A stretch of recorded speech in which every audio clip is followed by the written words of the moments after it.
আজকে বাংলাদেশের মানুষকে হৃদয়ে ধারণ করে নতুন ধারার রাজনীতিকেরা।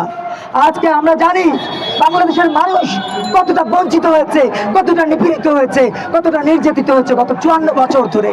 এমন না যে 16 বছর, এমন না যে 17 বছর, এমন না যে গত 11 মাস। আমরা বরাবরই বঞ্চিত হয়েছি, আমার মায়েরা বরাবরই ধর্ষিত হয়েছে, আমার বোনেরা বরাবরই ধর্ষিত হয়েছে। এই ধর্ষণের হাত থেকে মুক্তির জন্য আমরা 3 মাসের মধ্যে ফাঁসি চাই। 3 মাসের মধ্যে ধর্ষকের, প্রমাণিত ধর্ষকের ফাঁসি চাই।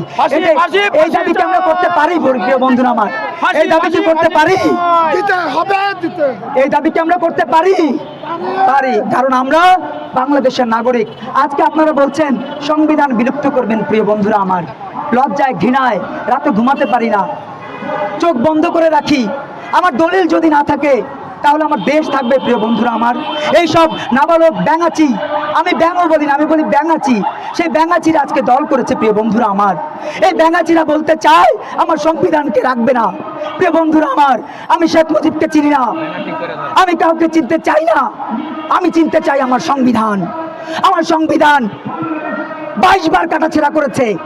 আপনারা চাইলে কাটাছেঁড়া করতে পারেন, কিন্তু সংবিধান বিলুপ্ত করার কোনো রাইটস আপনাদের নাই। প্রিয় বন্ধুরা আমার, আজকে হাসনাত সার্জিসদেরকে বলতে চাই, ফেসবুকে রাজনীতি আমাদের ব্যারিস্টার সুমনও করেছে, আজকে জেলের ঘানি টানে। প্রিয়